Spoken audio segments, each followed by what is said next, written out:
জিব্রাইল যখন প্রশ্ন করলো, আমার নবী একটা ডাক দিয়া বলে, রে জিব্রাইল, আমি নবীর কান্না কেমন করে থামবে? আমি এই জন্য কাঁদি রে, আজকে আমার আল্লাহ আমার জন্য জান্নাতি বোরাক পাঠিয়ে দিল।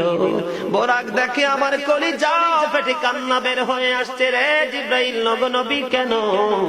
নবী উত্তর দিয়ে দিয়েছেন, আমাকে নেওয়ার জন্য আল্লাহ বোরাক পাঠাইছে। 50,000 বছরের রাস্তা হবে, যার যার কবর থেকে হাসরের মাঠ। ফুলচেরাতের পুল হবে 30,000 বছরের রাস্তা। আমার উম্মত গুলো কিভাবে রে পায়ে হেঁটে তারা অতিক্রম করবে? বন্ধু, নবী এমনি এমনি কাঁদেনি রে। নবী জানিয়ে দিয়েছে, কাল কিয়ামতের ময়দানে উম্মত গুলো খালি পায়ে থাকবে, মাটি তো তামা থাকবে। ও বন্ধু, তাদের শরীরে কোনো পোশাক থাকবে না, উলঙ্গ অবস্থায় থাকবে। এবং মা আয়েশা প্রশ্ন করলো, গো প্রাণের নবী, জানতে মনে চায়, নবী গো, এই যে আপনার উম্মত গুলো উলঙ্গ অবস্থায় খালি পায়ে সবাই থাকবে গো নবী, তারা কি নারী পুরুষ একসাথে? কয় হ্যাঁ, নারী পুরুষ একসাথে।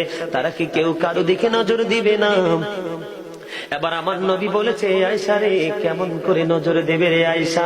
বন্যার পানি যেমনি প্রবল বেগে বৃদ্ধি পেয়ে পৃথিবীর মানুষগুলোকে গ্রাস করে ফেলেন, কাল কিয়ামতের দিন এই জাহান্নামের আগুন মানুষের দিকে বন্যার মতো প্রবল বেগে ছুটে এসে মানুষকে ঘিরে ফেলবে। এত ভয়ঙ্কর হবে রে আয়েশা আখেরা, এত ভয়ঙ্কর হবে আসরের দিন, এত ভয়ঙ্কর হবে সেই দিন। আর সেদিন এত বিপজ্জনক হবে, একটা পুরুষ আর একটা নারীর দিকে তাকাইবার মতো সুযোগ থাকবে না। কেন ঘরে বসে আছো? এই মাহফিল তো প্রতিদিন হবে না। গত বছর এই মাহফিল হয়েছে, এই বছর অনেক মানুষ মরে গেছে, ঠিক কিনা বলেন?